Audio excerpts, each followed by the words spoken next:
Yeah, I used to be in the church choir, but outside I'm a bad kid. First, I stole from my mama.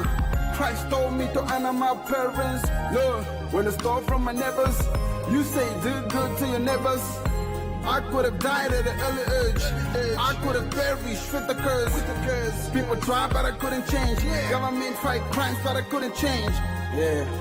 No crime is committed against people. All crimes committed is against God. That's right. The same God who came to bail us out of that spiritual prison. Savior of this world, died for everyone. Put to shame His grace in my place. Wretched man I am, for sin.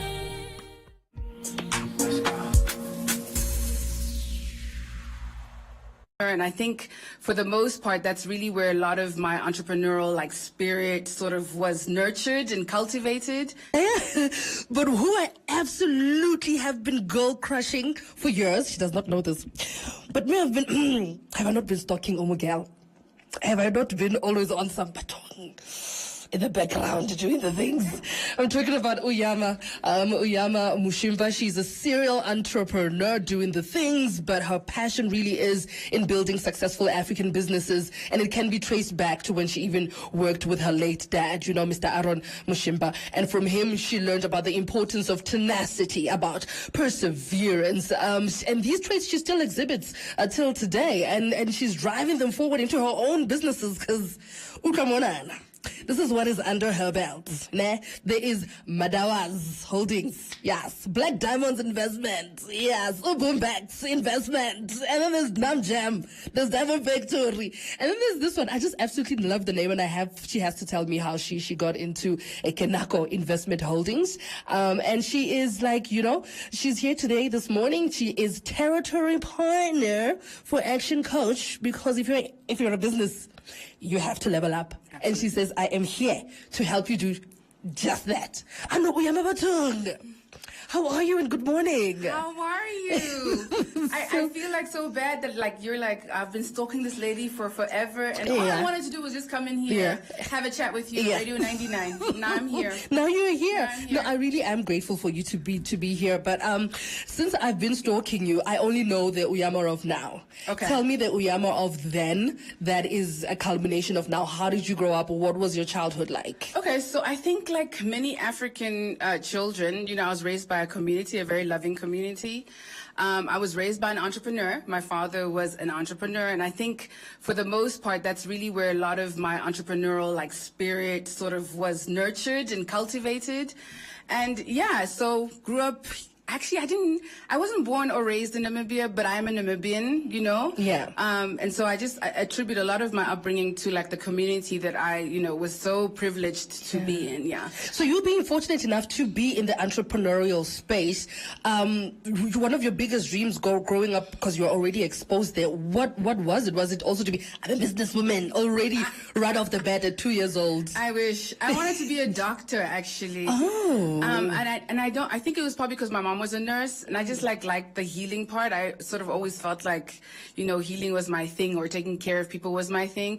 But my dear, then I got to university and I was like, no, this chemistry is not going to work for me. It's not your portion. Yeah. It was not my portion. So I sort of veered off and drifted into entrepreneurship. Mm-hmm. I always figured that I would never do it because my dad was one, and I saw how hard it was.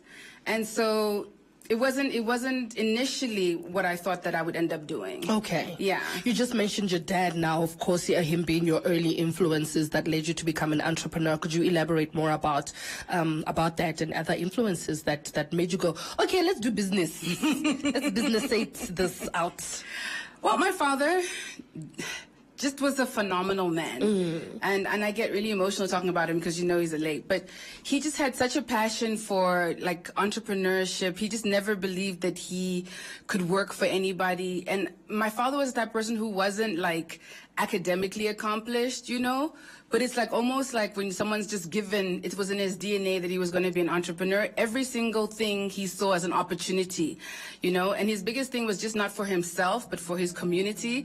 So he was all about bringing people along with him. And I think that for me was inspirational, but also it was almost like my dad's spirit of integrity and hard work was something that I still like believe in it every day, but it transcended from me being a child to being a student to being an employee to now being an entrepreneur. So there's certain values that you sort of just carry along your life, and those are the ones that he really instilled in me. It's so beautiful that, that string that still is now, and that seed that's now implanted in you. He was bring along person. You are now we are bringing along for reals. Absolutely. And that's such a beautiful thing. Absolutely. Fireboy with Ed Sheeran, Peru, on your playlist right now, and we will be picking it up as we talk about Action Coach and how she is actively bringing people along to growth.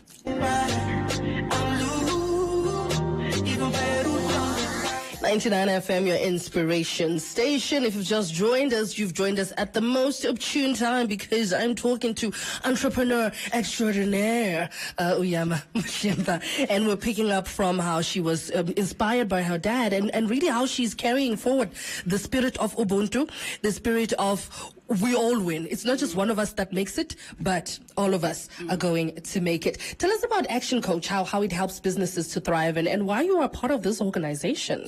Girl, let me tell you, I discovered Action Coach really just by accident, because of my own entrepreneurial journey. Because let me tell you one thing, entrepreneurship will show you flames. And it showed me flames. Yeah. And, I started a brand called Wing It Diner. I'm sure you're familiar with that. And I thought I knew what I was doing.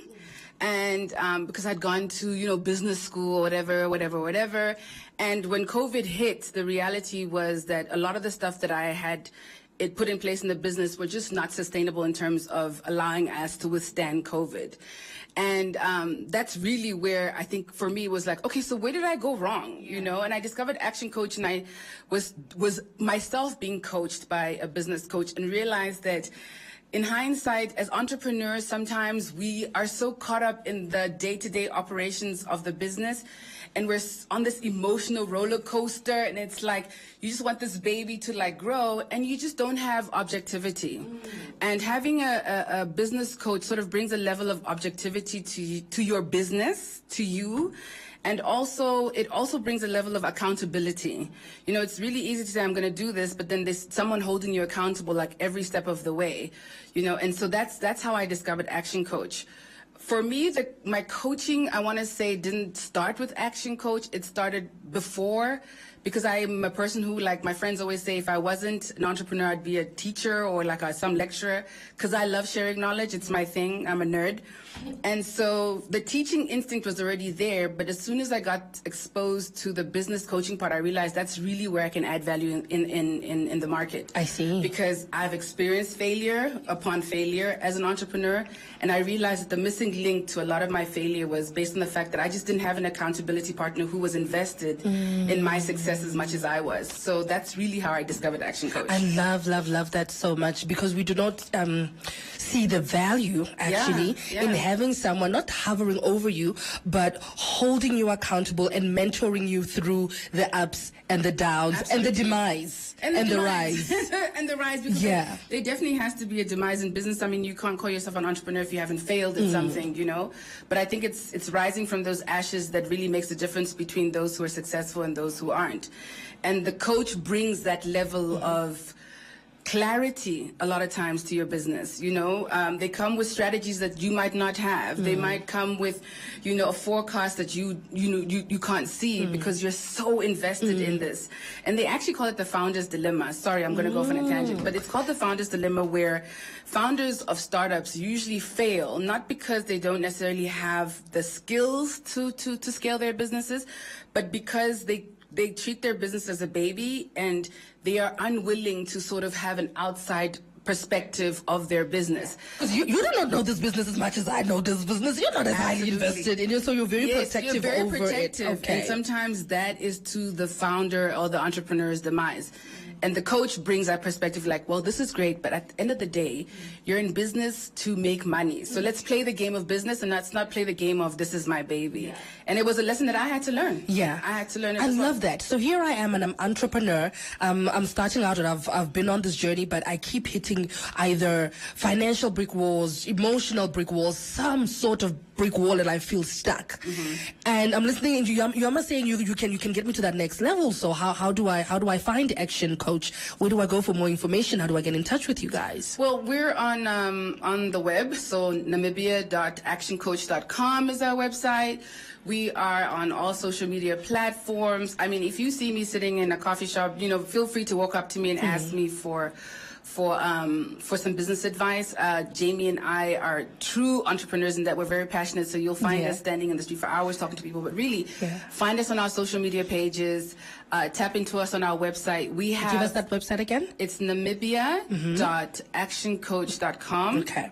And we have a product offering that ranges from the most basic to obviously the most comprehensive. And we really just want to be able to get everybody in the coaching space. So our motto is a coach in every business. Nice. Yeah. Love. Your future dreams and hopes and aspirations for Namibia and the young entrepreneurs that are entering into the space of entrepreneurship. Right. Absolutely. I think by virtue of the fact that I'm an entrepreneur, I just want everyone to win. Yeah. And I say my affirmation every morning, and I always say that I am transforming people who transform communities, who transform nations. Come on now. And so that's what I really believe for Action Coach and what we can do for Namibia. Yeah. Is that we're transforming and empowering communities so that they can transform and empower communities, because we want generational wealth. Not just that one rich uncle that we're all looking at, like there's a wedding now, uncle. Exactly. We want all of us have to and eat. I We think all it's- have to it's eat. Every one of us has that responsibility. It's we all win. When one wins, we all win. True. And I think for me, being privileged and blessed in many ways feels like this is truly my purpose. Yeah. It's just to make sure that we create communities that are going to create generational wealth for generations and generations to come. No, we receive it, Riyama. We receive. Amen. We concur. We will call you up. Please and do. we will hold you to our millions. I'm holding you to my million, Pella. No, not even just one. I want to be a multi-millionaire. Girl, not yes. multi-millionaire. In pounds, baby. In pounds, baby. But I have one more thing. Yes, please. I just wanted to say that Action Coach will be offering 10 free complimentary sessions to entrepreneurs. I'm going to leave that in your court to decide who those 10 are. But it's a 1-hour mini alignment sort of to get clarity on, where you are in your business and where you want to take it. So I would like to offer 10 to some listeners. So, That's beautiful. Girl, it's up to you. You choose them. I mean, no, yes. The power is me. power is I don't know you. if it was a good thing to give me the power. But we're highly grateful for you coming and for also paying it forward. Thank you. And we're grateful for the legacy that you're carrying forth from your dad, man, and from the family. Like you said, it takes a village, and we are our village ourselves right now, in aspiring and inspiring each other. So thank you for coming, Onyama. Thank you for having me. I loved being here so much. No, definitely the door is always open to you, so you better come back. I will, most definitely. Most Thank definitely. Thank you. That was Uyama. She is a partner for Action Coach Namibia. The website, namibia.actioncoach.com. That's namibia.actioncoach.com.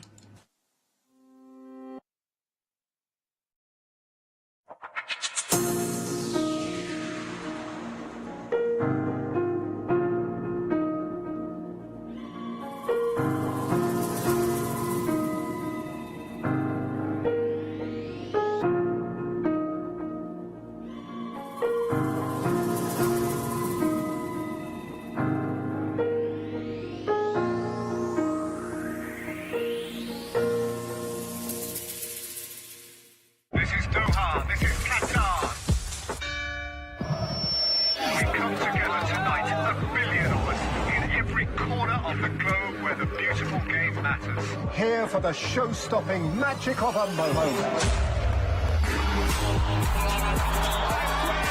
Get DSTV Compact with an HD decoder plus dish kit, including installation for only $1,199 to watch all 64 matches here for every fan. This Heroes Day, road safety starts with me. I honor our heroes by adhering to the speed limit. Do the right thing and save lives. This message was brought to you by the National Road Safety Council.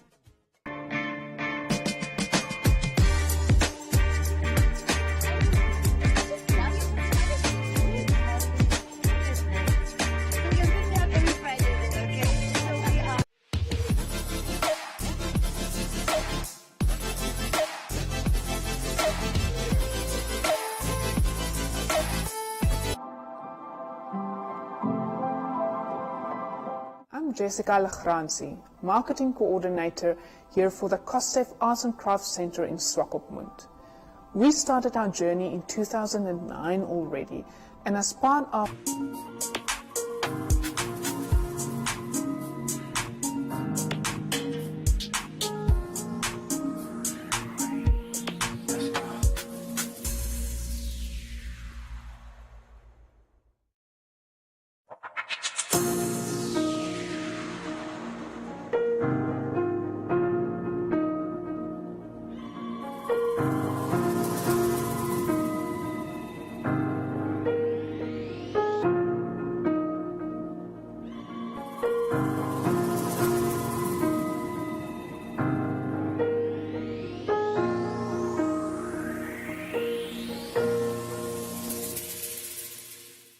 my motivation is really from different angles.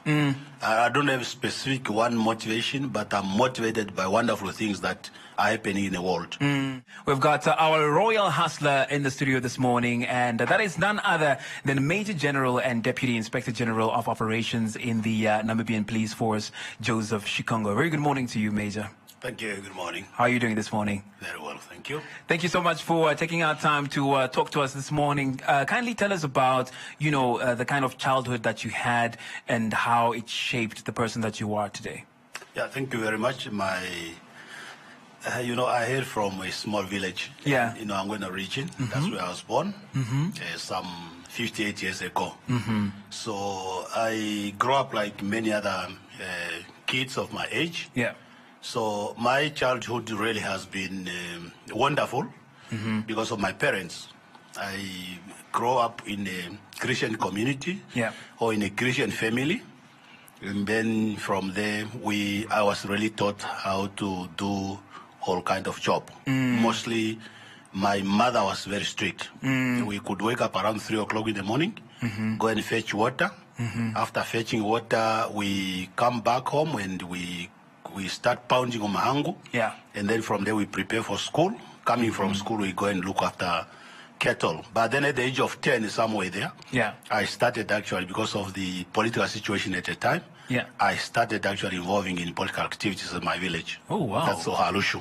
All right. So that's basically my childhood. We've been looking after cattle, and that's how that's what shaped me as a child by then. All right, fantastic stuff. Of course, also as a child, I'm sure through what you were doing as work for yourself and for your family as well. You probably had dreams as well. So, what would you say is like the biggest dream that you had as a child growing up?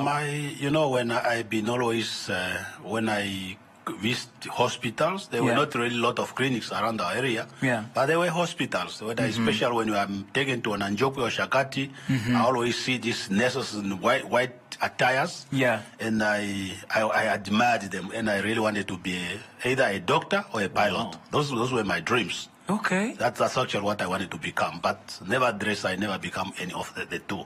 Look at you now. Look at where you are now in the Namibian Police Force. Of course, for you that's tuned in right now, we're talking to the Major General and Deputy Inspector General of Operations at NAMPO. That is Joseph Shikongo. He is our royal hustler for this morning. Tell us, Major, what motivates you on a daily basis? Yes, my motivation is really from different angles. I don't have specific one motivation, but I'm motivated by wonderful things that are happening in the world.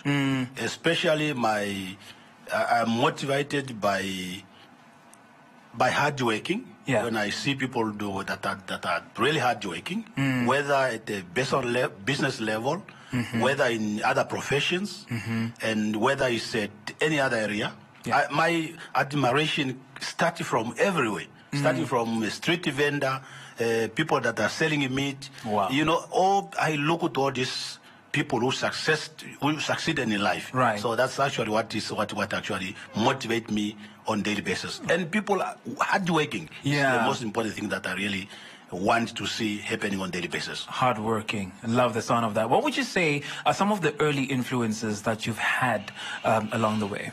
Well, as I said, you know, our time was so difficult. You know, I left this country when I was only 14 years old. When I left this country for exile, obviously the influence of that particular time was more politically.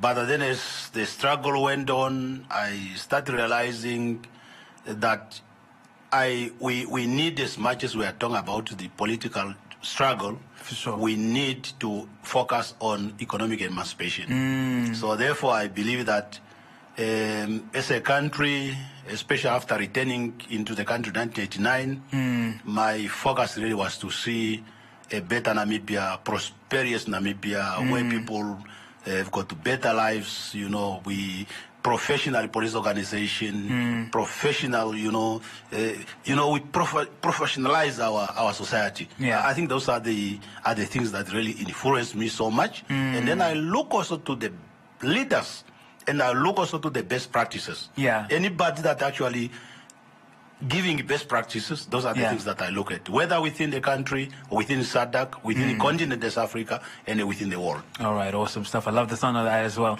As we wrap up with the interview with our royal hustler, that is Major General and Deputy Inspector General of Operations at NAMPO, do you have any life or career advice that you would like to share with our 99 FM listeners? Well, the life career advice that I would want to say, you know, some of us are now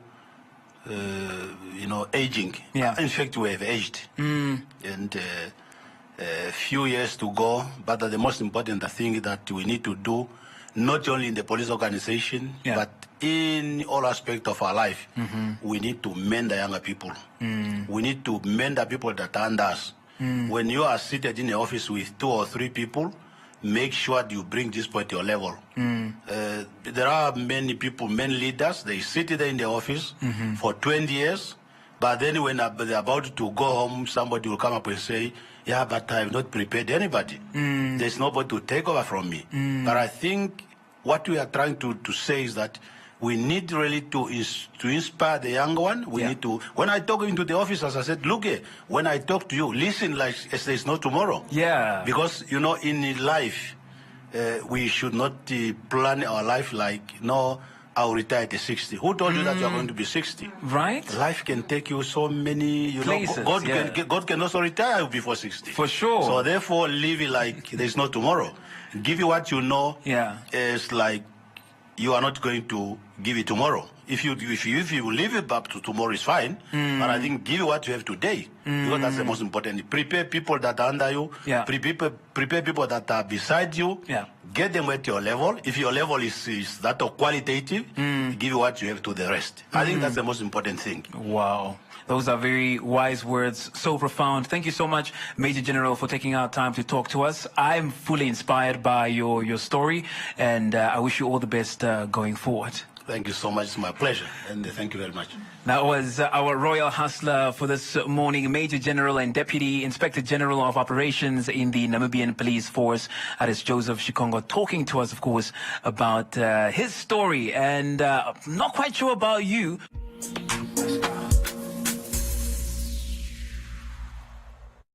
Feeling a little disconnected from the rest of the world? Reconnect with the hottest entertainment source on the continent. Dust off your DSTV decoder and get connected to non-stop sport. Kids channels for all ages, a local scene like no other, and international movies and series that'll blow you away. Don't get left behind. Download the My DSTV app to pick the package that's right for your family and your pocket. And reconnect today. DSTV, it's your moment.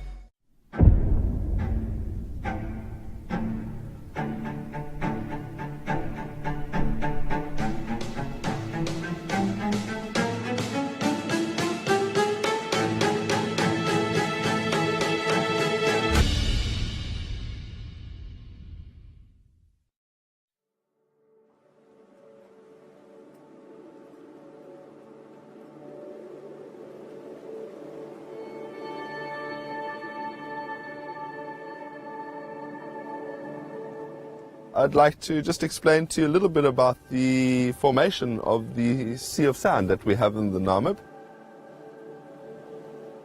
What you can see now is just an overlay of a map, the Sea of Sand. We're just going to draw the rest of Southern Africa in here to give you a bigger perspective of where we are. We'll have Namibia over here. And we'll have South Africa below, Zimbabwe, Botswana and Mozambique on the outside. We are here in Swakopmund.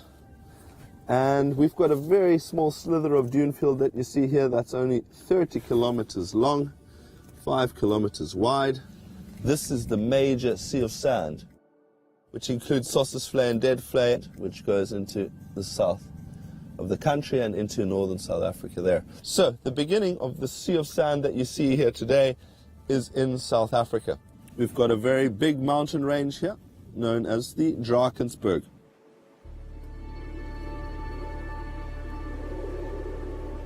And off the Drakensberg come lots of rivers and streams. The main river forming that we have to do with today is the Orange River. So millions of years worth of sand and sediments eroding down the mountain range into the Atlantic Ocean. In the Atlantic Ocean, we have the cold Benguela current. That keeps the ocean temperatures between 10 and 14 degrees Celsius through the year. So in the south of Namibia, we've got a little town called Ludritz Bay. Offshore from Ludritz, we have the South Atlantic anticyclone. That generates the southwesterly wind 90% of the year along the coast of Namibia. So what happens? Sand is forced out into the ocean. The Benguela current takes that sand and forces it back onto the beach. So effectively you have a dune forming in the south of Namibia. But that dune must get to where it is today, and it is taken there by this anticyclone. So that anticyclone picks up the dry sand, slowly forces it inland over time. If you look at these dunes here, these are long lines of dunes. You can actually think of those as waves in the ocean moving inland with a ripple effect in this direction. Until there is a natural boundary in the eastern side, this is known as the Central Plateau, or the highland of Namibia. You can think of this as a wall going from south to north of Namibia. From the wall to the coast, there's a drop-off. So that'll be the definition of the whole coast from south to north, a very gradual slope. Off the drop-off is where we get all our dry river systems. It stops at the Central Plateau, the sand that moves with the wind. It cannot go any further, but it has to move somewhere. So this sand is still moving in a northerly fashion. It stops at the northern boundary, which is the dry Kwisep River system. And like all the other dry rivers, this only floods every 3 to 7 years. The river flushes and it takes down all that water back into the Atlantic Ocean. So this is an overspill of the major Sea of Sand. Eventually this should fill up. It will close off this Kwisep system. It'll look like a cut line, like the Tsondap River and the Tsauchop River. Eventually, the Swakop River will be the northern boundary. And then another dune field will start north of Swakop. It will fill up along the Omaruru, and eventually the Omaruru will take on the northern stance. The only time it will stop is when the source is finished. If the Drakensberg is completely flat, there will be no sand to send to grow our desert. But that's not a possibility in our new future. The Drakensberg is still very large. The oldest dunes are actually at the Namib Desert Lodge. Those are the petrified or fossil dunes. These are between 80 and 100 million years old. They reached the plateau first. They stopped there. With the press of water coming down the plateau over millennia, it pressed those into sandstone. So therefore now we have the fossil dunes, which are stable, and on the coast we still have the moving dunes.